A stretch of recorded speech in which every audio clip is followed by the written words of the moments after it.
Willkommen. Willkommen bei Mit ihm betrachten. Gute Nachrichten. Wir haben eine Telegram-Gruppe eingerichtet mit ihm betrachten. Sind schon ein paar Brüder reingegangen. Also wir können uns entweder jeder kann hinzugefügt werden oder der Link, den ich in den Chat gegeben habe und auch in die Beschreibung dieses Treffens reingeben werde, dient dazu, als Kommunikationsgruppe Gruppe zu verwenden unter uns für diese Teilnahme. Also es werden nur diejenigen, die teilnehmen wollen, die sollen hier in dieser Gruppe überhaupt teilnehmen oder sich Teil davon machen. Und wie ich bereits angekündigt habe, ab nächster Woche wird es so ablaufen, dass wir alle aus unserer Führung heraus so ein Treffen erwünschen können und das kommunizieren wir über diese Telegram-Gruppe. Falls jemand nicht Telegram hat, müsste er sich an mich persönlich wenden, was auf der Webseite und über die Webseite möglich ist, und ich würde das dann in die Telegram-Gruppe reingeben. Christiane, du würdest mir dabei auch helfen, nicht wahr? So entweder über mich oder Christiane. Aber ich glaube, dass die meisten von uns Teil auch von Telegram sind und dass das einfach laufen wird. Und natürlich wäre wünschenswert, wenn so ein Treffen erwünscht wird, dass auch eine Idee da ist, etwas als Thema zu teilen. Ich mache das schon seit geraumer Zeit in einem spanischen Treffen mit den Brüdern in Südamerika. Und ja, es ist alles nur eine Idee, die sich ständig verändert, ne? Keine Frage. So, diejenigen, die heute hier nicht live dabei sind, ich werde auch nochmal nachschauen, wer das ist. Und wenn ich Kontakt habe, gebe ich Ihnen diesen Link weiter und fühl dich auch frei, hier diesen Link an diese Brüder weiterzugeben, wenn du meinst, dass sie Interesse haben, an diesen Treffen teilzunehmen. Ja. So, das gesagt zu haben, können wir direkt auch einsteigen in ein Thema, das ich gerne heute anreißen möchte, in Bezug auch, wo wir uns befinden in der Geistesschulung, weil wir ja in diesen letzten 40 Lektionen, was ja auch 40 Tage, diese biblische Ausdruck, Symbolik, 40 Tage in der Wüste und was immer, wie immer geartet, 40 Tage zum Ausdruck kamen. So sind wir auch jetzt in den letzten 40 Tagen dieses ersten Teils des Aufhebungsprozesses, wie es Jesus beschreibt, der Übungslektionen von Ein Kurs in Wundern. Und er hat zu diesen letzten 40 Tagen auch eine Einleitung gegeben für die Lektionen 181 bis 200. Und dann kommen ja 20 Wiederholungslektionen. Jeden Tag wird eine Lektion wieder wiederholt werden. Und wie wir ihn herauslesen können, da werden aus dieser Einleitung bestimmte Aspekte angesprochen, die durch Abwehrhaltung letztendlich den Erfolg der Erfahrung selbst verhindern und diese Abwehrhaltung eben bearbeiten, aufheben soll. Und das ist, was wir uns ansehen möchten. Welche Punkte oder Gründe sind es in unseren persönlichen Ideen des Aktivseins in der Transformation des Geistes zum Erwachen, die buchstäblich jeder von uns ist ja ein Träger der Botschaft, das darfst du ja nicht vergessen. Und dieser Träger der Botschaft, du als Trägerin, als Träger der Botschaft der Auferstehung, hast natürlich nicht nur eine immense Verantwortung, sondern hast eine Gabe bekommen, die auch nur dann wirklich so in der Klarheit weitergegeben werden kann, wenn es im eigenen Geist klar und durch Klarheit angenommen wurde, beziehungsweise nicht mehr vermischt wurde mit irgendwelchen Ego-Aspekten. Und so geht er hier eigentlich auf bestimmte Ideen ein in diesen drei Absätzen, die absolute Notwendigkeit für uns ist, uns bewusst zu werden, welche Qualitäten und welche Realisierungen, Erkenntnisse in unserem Geist notwendig sind, um eben unsere Reise zu vervollständigen, weil es ja eine Reise ist, die uns nach Hause führt, eine Reise, die ähm, uns aus dem Traum von begrenzten Ideen, von Trennungsideen äh, in die Natur und die Wahrheit unseres Selbstes führt, dass dass das alles bereits passiert ist und wir es sind, ist Faktum und darüber brauchen wir nicht wirklich reden, sondern wir treffen uns und sehen uns an, wo es noch Verwirrung gibt, wo es noch Unverständnis gibt, wo es noch Probleme gibt, wo noch gehadert wird im Geist mit, bin ich bereit, es wirklich loszulassen? Ja? Das ist der Grund, warum wir uns treffen und uns Ideen von allen Perspektiven her ansehen. Und so sagt er auch am Ende dieser Einleitung, dass wir unsere Reise jenseits der Worte antreten.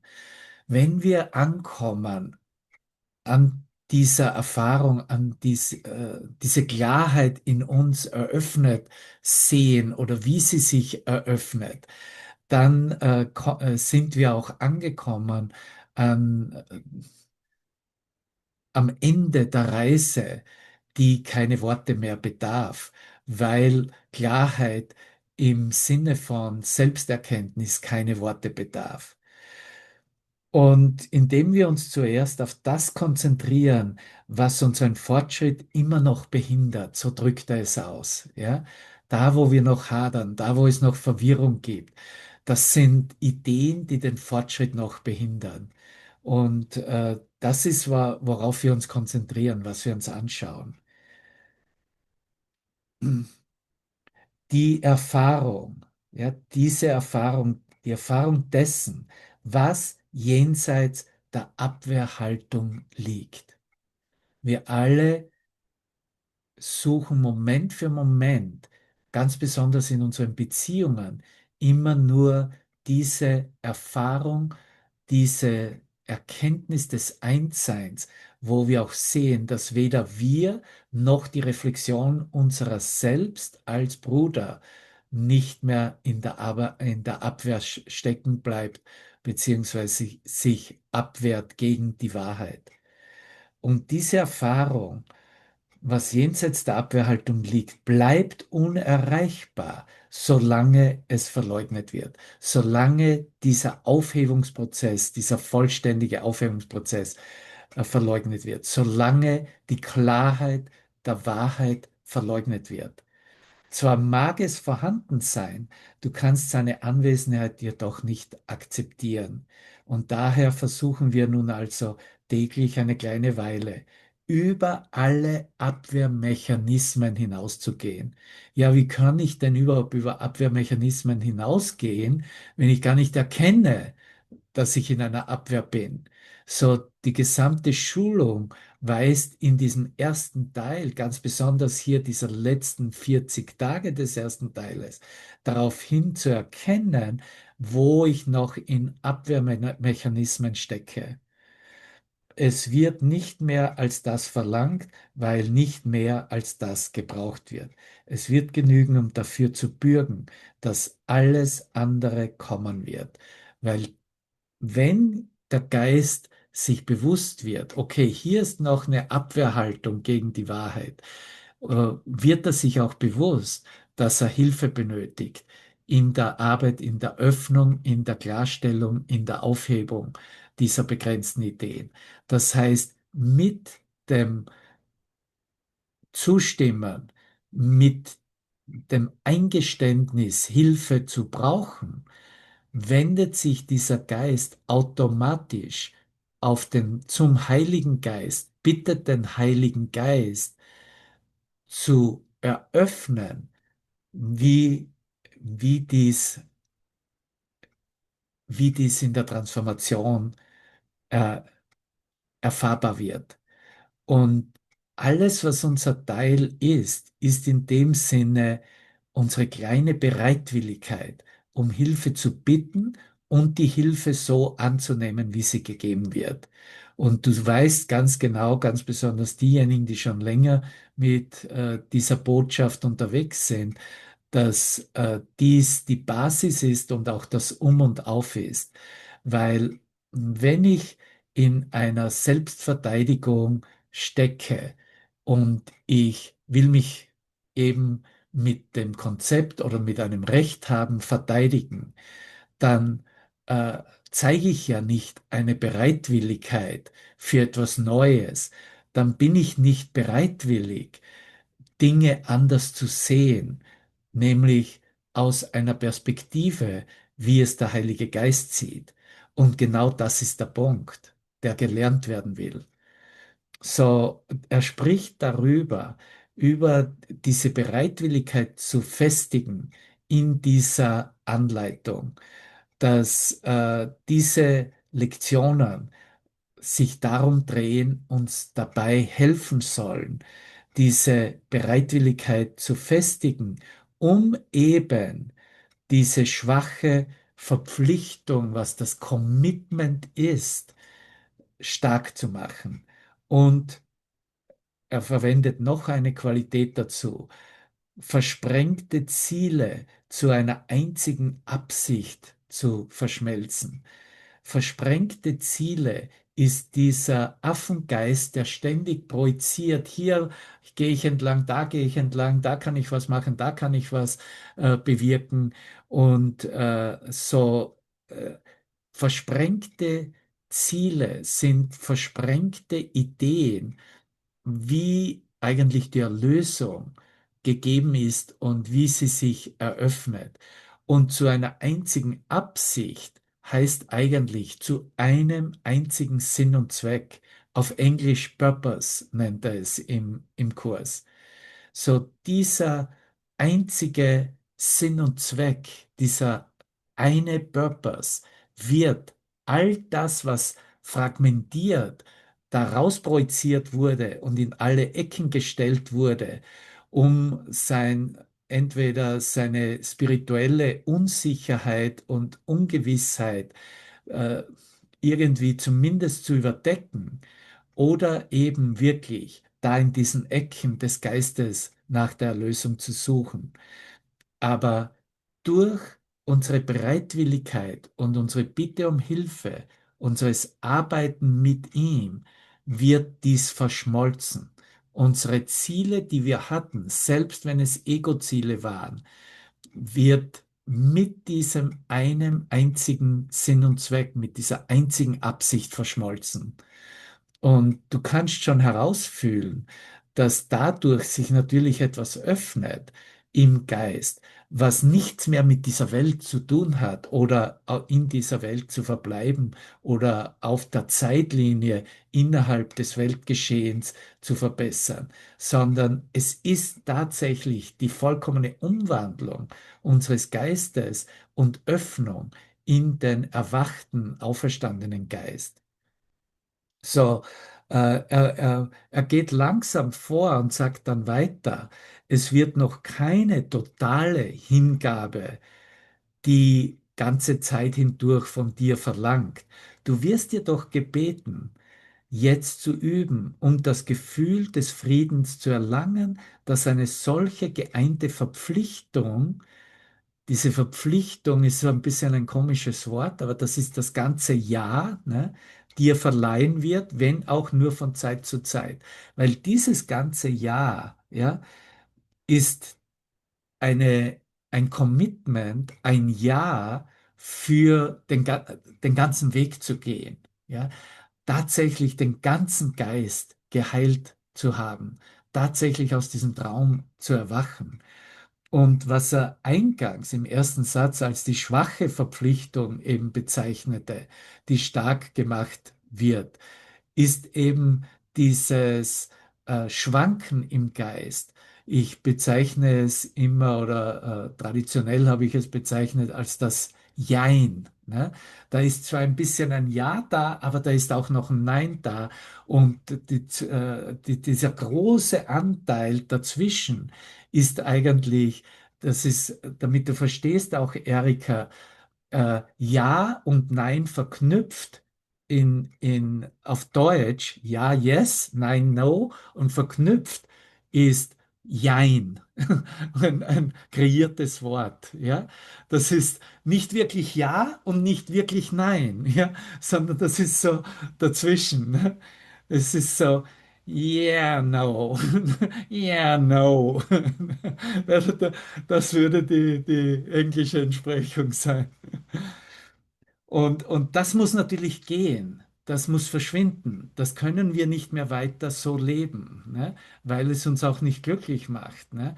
Das ist so diese Kompromisshaltung innerhalb der Welt, um zu gefallen, um bloß nicht anzustoßen, um nicht halt frontal angegriffen zu werden, spiele ich halt so diese diese Mittellinie, wo ich noch vielleicht entweder entkommen kann oder auch nicht zeigen muss, dass ich wirklich eine klare Einstellung und Meinung habe, ne? Wie, oder zeige, wie ich mich fühle oder wie ich denke. So, dies wird zu dieser geeinten Verpflichtung, zu diesem geeinten Commitment.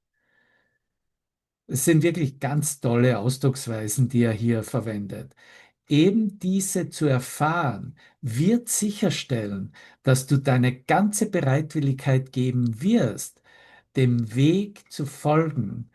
Ja, und der Weg ist natürlich in dem Sinne, was die Botschaft ist, wie sie hier in einem Kurs in Wundern gegeben wird. Ne? Du könntest sagen, dem Weg des Kursinhaltes, der Botschaft selbst zu folgen, wird gesagt, den der Kurs darlegt. Ja. Unsere Lektionen, was sind unsere Lektionen? Ja? Und hier findet auch eine Zusammenfassung statt, die alles eigentlich mitnimmt. Unsere Lektionen sind jetzt konkret auf sich erweiternde Horizonte und direkte Annäherung an die besonderen Blockaden ausgerichtet. Ja? So, hier werden wir insbesondere wieder darauf hingewiesen, wie es in der Einleitung des Kurses ist, dass dieser Kurs nicht die, wie sagt er dazu, den Inhalt der Liebe, also die Bedeutung der Liebe, sagt er, lehrt, sondern dass es sich darum dreht, um die Blockaden zum Gewahrsein für das Bewusstsein, für die Gegenwart der Liebe zu beseitigen. Und hier sagt er es eben mit diesen Worten, dass sich erweiternde Horizonte und direkte Annäherung an die besonderen Blockaden ausgerichtet werden, diese Lektionen, die deine Schau eingeengt halten und zu begrenzt, als dass sie dich den Wert dieses einen Zieles sehen lassen könnte. Somit versuchen wir jetzt, diese Blockaden aufzuheben. Für wie kurz auch immer. Worte allein können das Gefühl der Befreiung nicht vermitteln, das ihr Entfernen bringt.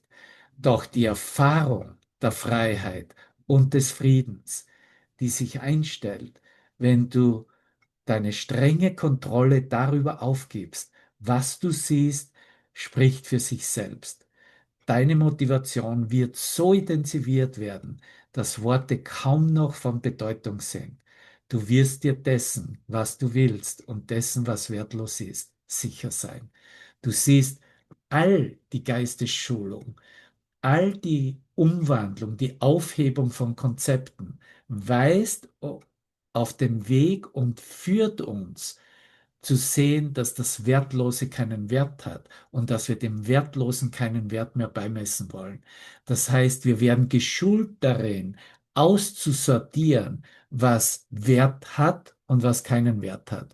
Und es ist ganz einfach, was natürlich anfangs oder für einen ungeschulten Geist inakzeptabel ist, alles, was ich in der Welt sehe, was sich verändert, was sich ständig verändert, was sich ständig in anderen Varianten zeigt, ist wirklich das, was wertlos ist. Nichts hier hat einen Wert, weil das einzig Wertvolle nur in der Permanenz, im Permanenten liegt, in dem, was niemals vergänglich ist.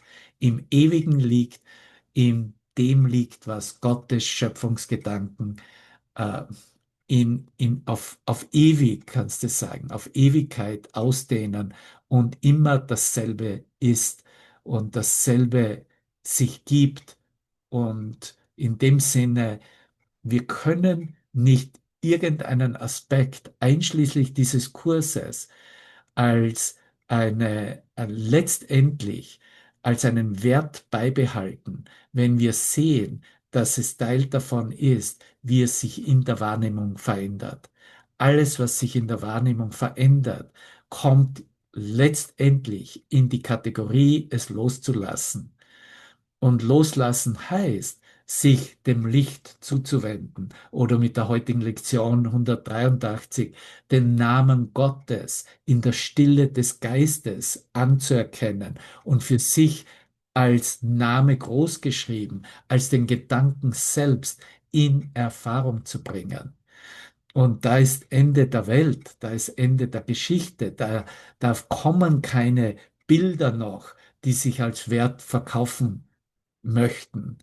Weil das ist, was natürlich das Ego bis ans Ende der Zeit praktizieren und anbieten wird. Ne? Aber du, ich, wir sind diejenigen, die die Wahl treffen, die die Entscheidung treffen, was für uns Wert hat und nicht. Nur ein Bewusstsein in der Ausdehnung äh, und Kommunikation mit dem, was alles ist dazu fähig. Ein Tier ist dazu nicht fähig und deswegen ist es nicht vergleichbar. Auch wenn wir suchen, bestimmte Herangehensweisen auf der Ebene des Seinszustandes, dies wieder zu eröffnen, würde ich mal sagen, einfach nur zu sein und es nicht zu beurteilen, es nicht zu kategorisieren, dem nicht eine Bedeutung aufzuerlegen und dieser Bedeutung zu folgen und danach Wahl zu treffen. Aber das ist trotzdem, da kommen wir her. Das ist trotzdem nicht unser Endziel. Das ist nicht unser Zuhause. Unser Zuhause ist unseren Geist durch die Neuwahl und durch die Fähigkeit überhaupt zu wählen, das zu wählen, was einzig wirklich ist. Und in dem Sinne zuerst diese Wahl zu üben, solange das Ego noch etwas anbietet. Und wenn nichts mehr da ist, was die Stimme des Egos repräsentiert, dann wird es zu einer Natur, dass nur das, was von Gott kommt, wertgeschätzt wird und anerkannt wird. Du siehst, ich gebe mich nicht zufrieden, in dem Sinne einfach nur so zu sein, wie ich bin, auch wenn im Sein der Schöpfungsgedanke liegt. Aber es wurde uns offensichtlich gegeben, unseren Geist so zu öffnen in dieser Immensität, in dieser Gesamtheit, tatsächlich so zu denken, wie Gott denkt. Und das heißt, in dem Sinne, da bist du ja, das kann eine Maschine oder ein Programm niemals erreichen.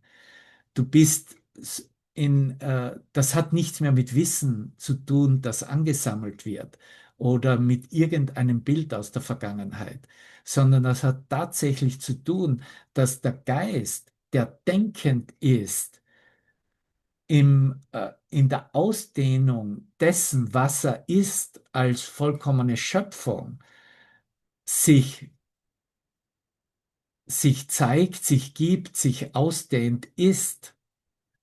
Und dieses Sein ist, ist ein Denken im, in allen Aspekten von Anerkennung dessen, was einzig Wert hat, weil die Dankbarkeit, die, die durch diese Eröffnung des Geistes sich verstärkt und auch eröffnet in Aspekte, die wir noch schwer beschreiben können. Weil wenn ich einen Dankbarkeitsanfall habe, wie ich ihn vielleicht jetzt bezeichnen würde, der in einem Moment zu einem ununterbrochenen Zustand im Geist wird. Ne? Jetzt mit einem Dankbarkeitsanfall kann ich sehen, dass ich dankbar sein kann, selbst für Dinge, die ich vorhin noch überblickt habe und gar nicht gesehen habe und schon gar nicht in irgendeiner Weise bewertet habe, dass es mich erfüllt oder meine Erfüllung repräsentiert. Aber wo es lang geht, ist, dass wir dass wir einen ständig ewigen Dankbarkeitsanfall sein werden. Buchstäblich Leben großgeschrieben. Das ist unvorstellbar eigentlich, ne, für den menschlichen Zustand. Aber da geht's lang. Das geht natürlich nur durch einen Geist, der in dieser Ausrichtung seines Denkens sich ausdehnt. Wenn ein Tier dankbar ist, dann findest du ein Video auf Facebook darüber. Verstehst du? Das sind Ausnahmefälle. Da gibt es bestimmte Dinge, ne, wo Menschen, die Babys, also ich zweifle das nicht an, es könnte ja auch vollkommen fake sein, was soll's, aber ich zweifle es nicht an und ich nehme es so, wie es ist. Ne? Und das kleine Bambi-Reh ist, ich weiß nicht, ob ihr das mal gesehen habt, ist gefangen irgendwo im Stacheldraht und kommt nicht raus. Und dann, die Geschichte ist die, dass Mama Reh geht auf der Straße entlang und hält ein Auto an und der hält an, führt die Person zum kleinen Bambi hin, der befreit das Bambi und natürlich laufen sie zuerst weg, aber dann kommen sie zurück und machen einen persönlichen Kontakt mit diesem Mann. Und es wird irgendwie, man spürt, dass es offensichtlich ein Ausdruck der Dankbarkeit ist. Selbst das Bambi, ich glaube, das Bambi ist als erstes, geht zum Mann hin und bedankt sich dann sozusagen. So, wenn ich annehme, dass das sicher, wir leben in einer Zeit, alles kann ein Fake-Video und Deepfake sein, ne? Aber wenn das wirklich so passierte, wie es ist, ich bin mir sicher, dass bei Hunden kann man das ganz klar auch sehen, also die wirklich ganz nah mit einem sind, dass sie Momente haben können, wo Dankbarkeit zum Ausdruck gebracht wird, ne? Aber es wird auch im Wildtierbereich kommt es zum Ausdruck, sage ich mal dazu. Aber es sind Ausnahmefälle. Ne? Wir als Homo sapiens Spezie stehen da absolut ganz oben als Demonstration dafür, dass wir Dankbarkeit entwickelt haben und weiterentwickeln wollen. Und darauf zielt er eigentlich ab. Aber du siehst schon, wie das alles vernetzt ist. Weil in dem Moment, in dem ich wieder irgendetwas aus dem Selbstkonzept verteidige, mich abwehre gegen die Wahrheit, kann ich natürlich gar nicht dankbar sein. Ist Dankbarkeit ein reines Konzept, ne? Aber deswegen sind diese Prozesse, diese Aufhebungsprozesse so essentiell.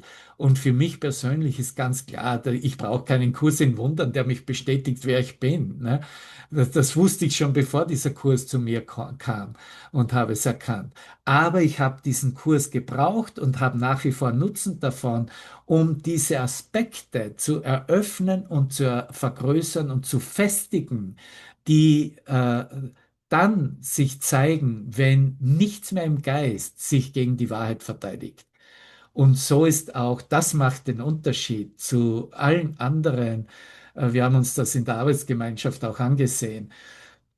zu allen anderen Angeboten religiöser oder spiritueller Natur. Weil alle anderen Angebote, da geht es entweder den Glauben zu festigen, glaube das, was dir gezeigt wird, was jemand anderer erfahren hat oder was jemand anderer als Botschaft verfasst hat und du jetzt kopieren und wiederholen solltest. Das sind die meisten Anweisungen, die religiöse Lehrinhalte sind. Und selbst wenn ich mir da anschaue, innerhalb, ich meine, ich sehe so ein bisschen aus, als ob ich Kritiker des Christentums wäre, bin ich aber gar nicht. Ne? Ich bin absolut für das Christentum und bin selbst der neue Christ selbst, ne? Keine Frage, so wie du es bist. Ja, aber da sind eben Aspekte darin, die wollen da auf dieser Ebene gehoben werden, wo der Geist sagt, ja, ich möchte dies wirklich tiefer verstehen oder so verstehen, dass es allen nützt. Das heißt, der ganzen Menschheit, der ganzen Sohnschaft gleicher Nutzen ist.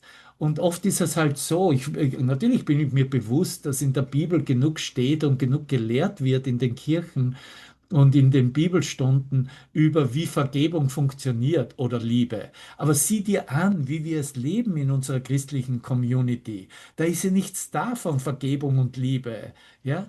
Das heißt, dass der Inhalt der Vergebung nicht wahrheitsgerecht ausgerichtet gelehrt wurde und nicht so gelehrt wurde, dass es allumfassend übertragen werden könnte auf alle Szenarien und Bilder.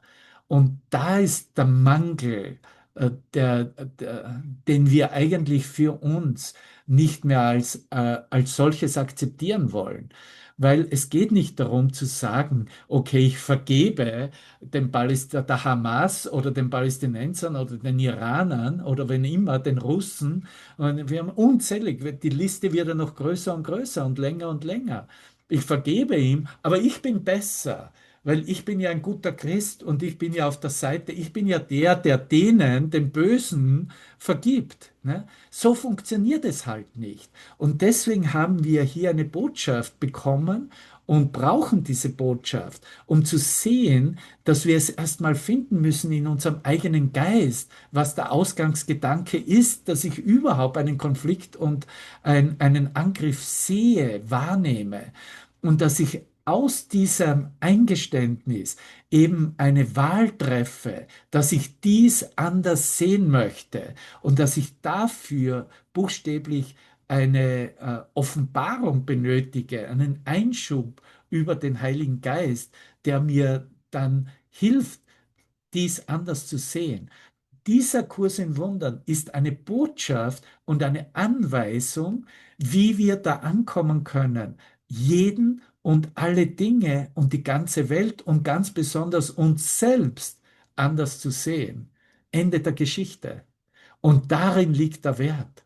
Und weil diesen Wert, wenn du dich darauf fokussierst und alle Lehrinhalte, die du bislang durchgegangen bist oder noch finden kannst, daran misst und nur hinblickst, was wird mir angeboten, inwieweit ich tatsächlich lernen kann, neu zu sehen, nicht mehr auf der Ebene der Wahrnehmung zu verbleiben, weil das ist das Problem. Zu meinen, dass ich noch eine Hamas wahrnehmen kann mit all dem, was sie gemacht hat, äh, äh, genau das kann ich verändern. Ich kann lernen, über über diese Wahrnehmungsbedeutungen hinweg etwas zu sehen, was jeder Geist in der Natürlichkeit und Ausrichtung sehen kann und in Wirklichkeit sieht. Und darin äh, üben wir uns und das ist der Inhalt, den wir uns einander anbieten wollen und weiter ausdehnen wollen, sodass es zu dieser Unmittelbarkeit, dieser Direktheit, dieses äh, automatische Erkennen kommt, weil der Heilige Geist braucht keine Zeit, um die Wahrheit zu erkennen. Ja, das ist vollkommen ausgerichtet und unmittelbar. Das betraf kein Üben mehr. Das Üben dafür ist nur der Übergang. Und somit möchte ich dich jetzt einladen, wenn du etwas in deinem Geist trägst, in diesem Zusammenhang, dass du es teilst und wir es mit ihm weiter betrachten. Danke für dein Hiersein und dein Aktivsein darin.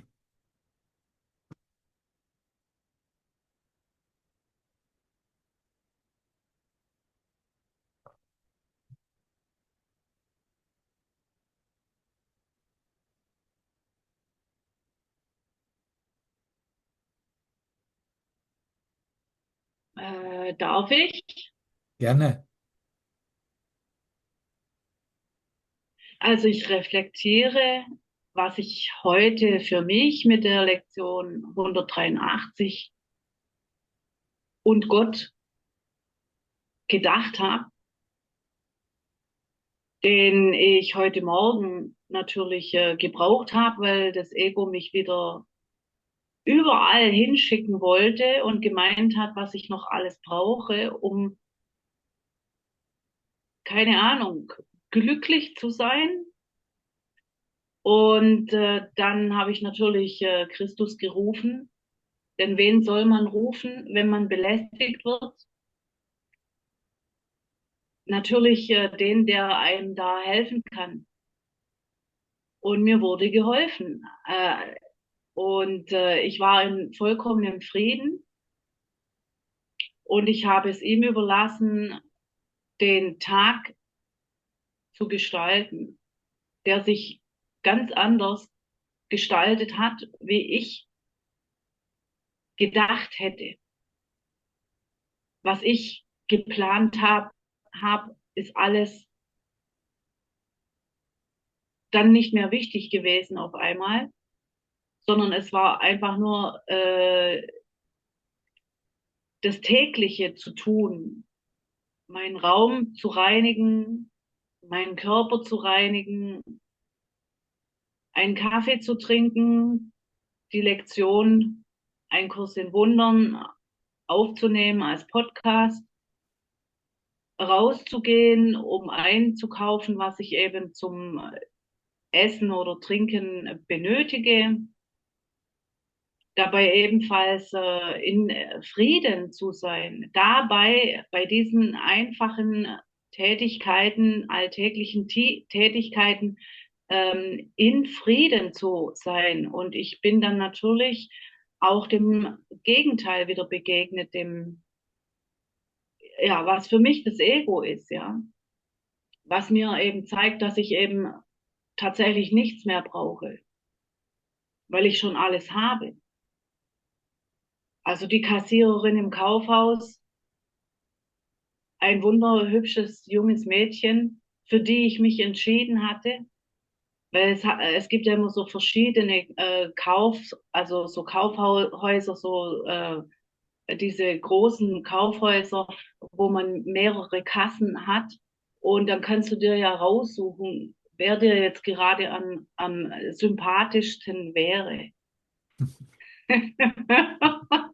Und dann habe ich mir natürlich die junge Hübsche rausgesucht, weil ich gedacht habe, oh ja, die ist cool, die ist cool.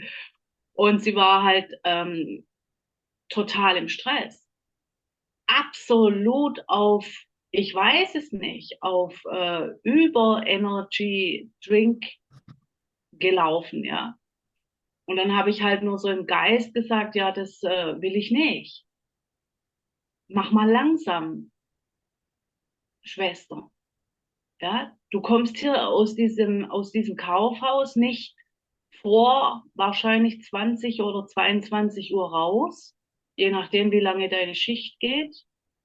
Und wenn du in dem Tempo weitermachst, dann weiß ich nicht, woher willst du die Energie dann bekommen?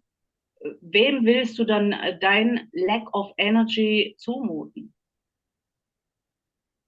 Weil es hat mich bewegt. Es hat mein friedliches, wundervoll in Frieden seiendes, in Liebe, in Freude seiendes Wasser bewegt. Die Vibration habe ich gespürt. Und ich konnte nichts anderes tun, als sie segnen. Denn sie hat diese Entscheidung getroffen, dies zu tun. Und sie wird diesen Weg noch so lange weitergehen, bis sie irgendwann merkt, und es kann noch eine sehr lange Weile gehen, was ich aus eigener Erfahrung weiß, bis sie merkt, dass das so nicht weitergeht. Ja, aber du weißt auch, und hier mal einzuhaken. Du weißt auch, wie schnell sich alles beschleunigt, ne? Wie Zeit sich durchs eigene Annehmen der Aufhebung, also das, was ich meine, was mir vielleicht tausende Jahre oder Jahre gebraucht hat, sehe ich jetzt, machen meine Brüder und Schwestern, ne, im nächsten Moment. Ne? Meine Aufgabe in dem Sinne ist auch, sie nicht da zu halten, ne? Dass jetzt für sie es noch lange Zeit brauchen würde oder müsste, weil ich lange Zeit dazu gebraucht habe, ne? Sondern die Geistesschulung zeigt mir, dass ich eigentlich durch das Annehmen des Angebotes für mich Zeit unermesslich verkürzt habe für meine Brüder, ja, für mich selbst. Du kürzt die Zeit für sie, dass es für sie möglich wird, bereits im nächsten Moment neu zu wählen. Ja? Und je mehr du darauf vertraust und nicht nur vertraust, sondern in die Gewissheit dann gehst, dass es so ist, wirst du auch Beweisführung davon reflektiert bekommen. Weil letztendlich ist es ja nur, sie ist ja nur eine Figur in deinem Geist. Sie ist ja du selbst, die sich in dieser Rolle noch Vergangenheit. zeigt, die du erkennst, wie du warst vor langer Zeit. Ne? So, dein Segen ist wunderbar und ist großartig und wichtig, aber das ist die Anwendung der Geistesschulung, wovon wir sprechen. Ne? Die ganze Situation, das Bild anders zu sehen, heißt es zu sehen bereits im Ausgang, am Ziel, ja. Weil am Ziel bin ich vereint wieder mit meinem Selbst, ja, und bin zu Hause mit meinem Selbst. Und das kann ich wieder nur jetzt sein, ne? So, das heißt, ich brauche dieses Wunder der Zeitersparnis, ja? Und nur ich kann das auch im Geist wirklich real wirklich machen. Ja? Nur du kannst das. Wenn du sie hältst auf der Zeitlinie, dass sie auch viel Zeit dazu brauchen müsste oder wird, dann zögerst du dieses Treffen mit deinem Selbst, diese Vereinigung mit deinem Selbst hinaus. Und das würde wieder nur repräsentieren die Angst vor der totalen Vereinigung mit Gott, sagen wir mal. Ne? Da geht's lang, ne? Es ist schon, oh mein Gott, ne? So, ja, aber da geht's lang, ne? Und du Ich bist ja habe eine heute wunderbare Lehrerin, ne? Ich habe mir ja Sachen von dir angehört. Angst. Und wenn du da lang gehst, dann wirst du sehen, wirst du auch verwendet dann für diese Beschleunigung, ne? Und wie das im Lehrinhalt durchkommt, ne? Ich habe heute kapituliert, weil ich habe keine Ahnung Gott. und also ich selbst habe keine Ahnung und deswegen weiß ich gar nicht, was anderes ist mir heute nicht eingefallen, als in meiner Übung mit der Tageslektion zu Gott zu sagen, ich kapituliere. Ja, Mach du. Wir brauchen ein Wunder. Und ja, mehr ist mir nicht eingefallen. ja. Mehr Aber ist ich mir nicht gehe halt immer eingefallen. zurück und sage, und ich bin bereit, meinen Geist zu ändern. Ne? Zeig mir, wie mein veränderter Geist aussieht. Ne? Ja, den sehe ich ja auch. Also ich werde ja immer an solche Situationen dann auch hingeführt, um mich wieder dran zu erinnern, wie gesegnet ich schon bin. Ja, schön. Und ich deswegen jetzt tatsächlich auch nichts anderes tun muss und dem Ego eben nicht folgen soll und hier und dahin springen soll und noch irgendwas anderes brauche als den Frieden, den ich schon habe Ja, und die Freude, die ich schon habe. Und das ist ja das, also du kriegst aber ja immer auch diese andere Seite nochmal zur Erinnerung, damit du nicht wieder auf den Unsinn vom Ego reinfällst, sondern dich dran erinnerst, ja, nee, das will, der Weg geht ja gar nicht mehr. ja, Und dann kommst du ja wieder zurück in den Frieden. Also du öffnest die Tür irgendwie zum Ego und gehst dann aber wieder zurück sozusagen deine heilige Sohnschaft, so würde ich es jetzt halt für mich bezeichnen, keine Ahnung, wie man es in Worte fassen soll, also in meinen Zustand mit Gott, den ich täglich versuche, in kleinen Ritualen aufrechtzuerhalten, nämlich einfach nur alles. Gesetz Nummer eins ist, ja, ja, jetzt kommt natürlich vom Kurs in Wundern was rein. Nichts Wirkliches kann bedroht werden und nichts Unwirkliches existiert, jawohl. Und ich bin diejenige, die hier den Frieden gewählt hat und ihn deswegen auch in allen meinen Aktionen versucht aufrechtzuerhalten. Mit Gottes Hilfe. Ich allein kann das nicht. Also ich Ja. bitte Christus. Ja, und alles, was du ja versuchst oder auch machst im Üben und Praktizieren, ist ja die Zeitlinie zu kollabieren, aus Zeit rauszukommen, ne? Und wenn du Genau, das mitnimmst, auch in die Betrachtung, beziehungsweise wie du jetzt mit Beispiel diese Kassiererin siehst, das ist eigentlich dann Meisterschaft durch den Folgen des Weges. Wir sind fähig, bereits zu sehen, dass sie bereits diese Entscheidung getroffen hat. Sie ist bereits aus diesem Ego-Verhalten, sie ist gar nicht mehr da. Sie ist gar nicht mehr gefangen darin. Wir sind fähig, dies so zu erdenken und für uns als Wirklichkeit zu realisieren. Und damit ist nur noch eine Frage der Zeit, bis sich das im eigenen Geist zurückreflektiert und bekräftigt wird. Ja? Und auch das bestimmen wir. Aber das ist wie Heilung passiert, weil sonst bleibt es auf der Zeitlinie und halte ich mich selbst und meinen Nächsten auf der Zeitlinie. Und auf der Zeitlinie passiert natürlich nur ein Kurieren, ein temporäres Kurieren von Symptomen, die kommen und gehen und wiederkommen. Aber wenn es wirklich um Heilung im Christusgeist geht, bedarf es die Erkenntnis, dass es bereits zu Hause ist, dass es bereits gelöst ist, das Problem, dass bereits der Frieden eingetreten ist, dass es bereits keine Symptome dafür mehr wirklich gibt und dass diese Symptome nicht mehr wirkliche Wirkungen zeigen können. Das ist, wie wir heilen mit ihm. Danke, wunderbares Beispiel. Danke dir, Diana. ja, danke auch, Steph Awan, ja, ich habe jetzt noch mal was von dir gelernt, auch was mir weiterhilft. Danke. Danke. Wer möchte noch? Ja, mir kam es bei dem Beispiel noch in den Sinn, weil es eigentlich ein ziemlich häufiges Beispiel ist, was im Alltag halt passiert.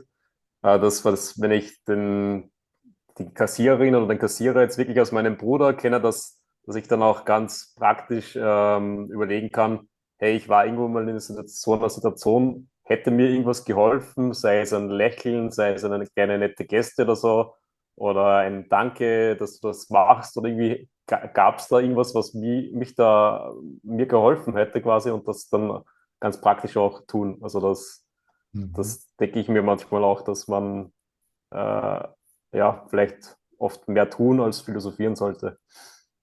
Ja, weil das ist die Aktion. Ne? Ich nenne das in Aktion. Ne? Das ist Liebe in Aktion. Das ist Mitgefühl in Aktion. Das ist aktive Geistesumwandlung in Aktion. Ne? Das heißt, du beginnst es dann zu leben und bist nicht mehr zufrieden damit, einfach nur es gedanklich durchzukauen und dich damit zu beweihräuchern, sozusagen. Ne? Sondern du willst es direkt in der Aktion oder in der Beziehung erfahren, ne, und sehen, wo du da stehst in deinem Geist und wie deine Konzepte in deinem Geist auch von deiner Welt dann reflektiert werden. Ne. Ja, Jeder Mensch, jeder menschliche Geist will nichts anderes als eine Reflexion seiner Lichthaftigkeit, der klaren Wahrheit dessen, wie der Geist mit Heiligen Geist ausgerichtet ist. Und sicher, wir können es nicht fordern und wir können es auch nicht haben wollen. Und auch es zu erwünschen, ist nicht gut genug, aber es ist ein Wunsch im Unterbewussten, der erlebt, erfahren werden will. Und das motiviert uns in den Aktionen und in Aktion zu treten, weil die Unmittelbarkeit der Reflexion meines Geistes mir zeigt, ob ich noch Arbeit zu verrichten habe oder ob ich im Geist in Frieden bin. Ne? Es geht nur darum zu sehen, was die Welt, was der Bruder reflektiert. Ne? Es geht nicht darum, wie er es und das zu manipulieren, sondern der Bruder, es ist auch etwas, was über das Bild hinweggeht, ne? Hinwegfließt. Es ist ein sofortiges Wiedererkennen, ein Wiedererkennen, dass hier äh, das Einssein sich zeigt. Ne? Und es ist auch nur für einen Moment eine Reflexion, die zur Verbindung im Inneren, im Herzen, in der Seele sich dann zeigt, dass die Aktion zu diesem Sein, zu diesem Einssein geworden ist. Ne? Wir bleiben auch nicht, die Aktion könnte man sagen, ist noch das Geben, was ich empfangen habe und es geben ohne Reserviertheit, ohne Bedeutungen, ohne Urteile, ohne etwas haben zu müssen. Und so dehnt sich die Aktion dann auch auf das Unendliche aus und endet buchstäblich im einfach darin Sein. Und dieses Sein äh, ist natürlich wieder im, solange ich hier bin, in Raum-Zeit, wird es mit Qualitäten in Verbindung sein, die Liebe, Vergebung, Mitgefühl, äh, glücklich sein, äh, Dankbarkeit in Verbindung stehen. Es muss damit mit diesen Qualitäten in Verbindung gehen und an diesen Qualitäten erkenne ich, dass ich am richtigen Weg bin. Aber wo es mich hinführt, ist in dem Sinne die vollständige Auflösung des konzeptionellen Geistes. Ich weiß dann überhaupt nicht mehr, was es ist oder wie ich es zuordnen könnte. Ne? Sondern ich weiß nur in dem Sinne, oh mein Gott, Gott ist und alles, was ich sehe, ist Gott und demnach kann ich nur so sein, wie er mich schuf. Und alles, was da als Hindernis aufscheint, wollen wir natürlich ohne Angst und bewusst uns anschauen und Verantwortung übernehmen und umwandeln lassen.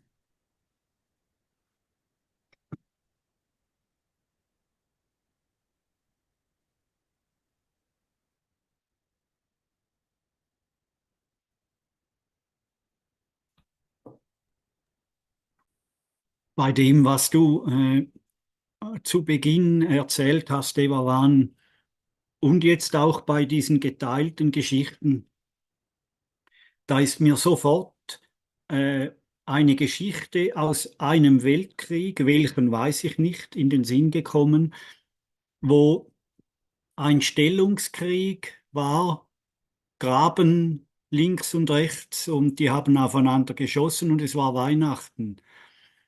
Und da beteiligt war ein deutscher Tenor, muss ein Bekannter gewesen sein, den Namen weiß ich auch nicht. Und an diesem Weihnachtstag oder was es war, ist er einfach rausgestiegen und hat begonnen, zwischen diesen Gräben Weihnachtslieder zu singen.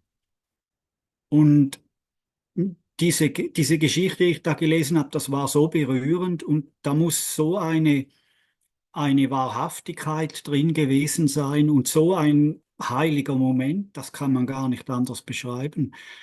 Und das ist doch der Ort, den du beschrieben hast, auch die Verbindung mit dem, was uns alle erreicht, zu suchen.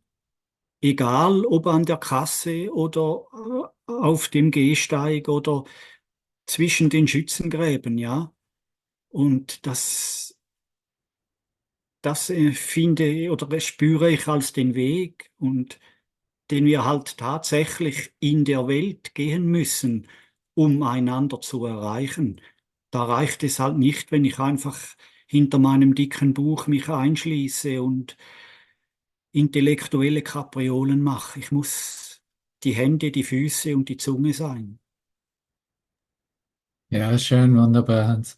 Ja, das ist ja passiert im Ersten Weltkrieg, ne, vor den Toren in den Gräben vor Paris, war das ja diese Szene. Und wie du es aufzeigst, soll es ein Beispiel in unserem Geist sein, um zu sehen, wieder, wie die Bereitwilligkeit in der Aktion, das zu leben, was aus dem Inneren sich ausdrücken möchte und darauf zu vertrauen, dass wir bestens geführt sind, dass nichts passieren kann, dass kein Schaden eintreten kann. Ne? Der Geist geht buchstäblich über diese Ego, äh, Festigungen hinweg, ne? Und sagt, okay, eigentlich kann ich eh nichts verlieren, aber das ist mir wichtiger und das ist mehr wert, weil darin bin ich ehrlich und bin ich einzig wahr. Ne? Und mit diesen Beispielen, die uns motivieren, äh, gehen wir aufeinander zu, ne? Und scheuen auch oder haben keine Angst davor, vor ungemütlichen Situationen. Ne? Die mögen zwar wehtun und da mag Schmerz sein im Bewusstsein, aber wenn du genau hinblickst, ist nicht wirklich Angst da, ne? Sondern es ist dann halt eine Erinnerung da, okay, ähm, eine Erinnerung, wie ich in der Vergangenheit mich selbst verletzt habe oder mich verletzen ließ. Ne? Und auch diese Anteile werden der Heilung übergeführt, weil wir angstlos einfach mit dem gehen, wie es für uns stimmt, ne? Oder wo wir bereit sind, ähm, einfach auch nicht Konfrontation zu scheuen, weil über die Konfrontation lerne ich ja genauso, ne? Ich meine, das sind so viele Aspekte, die in der Geistesschulung zwar anders beschrieben werden, aber genauso in Erfahrung gebracht werden. Ne?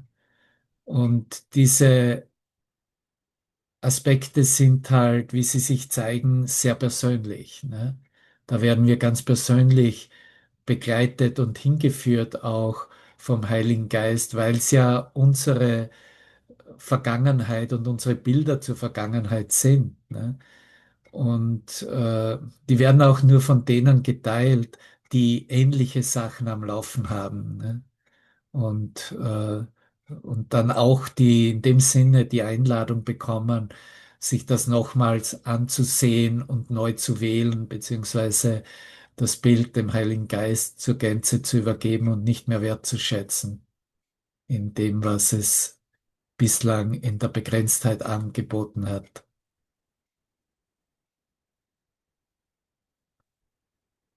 Und was wir eigentlich, wo wir rauskommen und wieder teilen, ist unsere Dankbarkeit,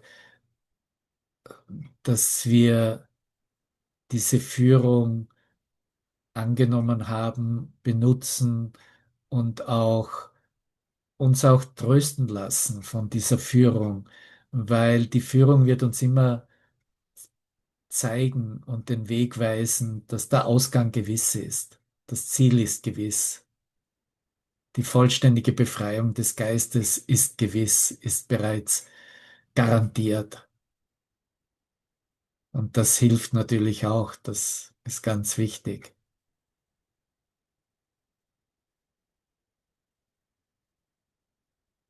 Danke. Ja, gut, dann ist ein schöner Endpunkt. Lassen wir das heute so stehen mit unserer Stunde. Und wie gesagt, hier noch einmal der Link für die, die später reinkamen zu dieser neuen Telegram-Teilnehmergruppe von Mit ihm betrachten. Und wir fühlen uns, zumindest versuchen wir das jetzt mal über den Sommer und dann schauen wir weiter, wie es sich zeigen wird. Und dass es halt, jeder von uns kann so ein Meeting über die Gruppe erwünschen.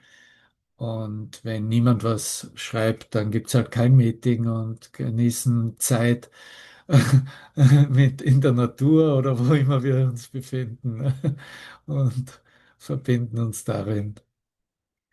Danke, ihr Lieben. Wunderbar, großartiges Thema heute und ich möchte noch mit einem Song abschließen. Ja.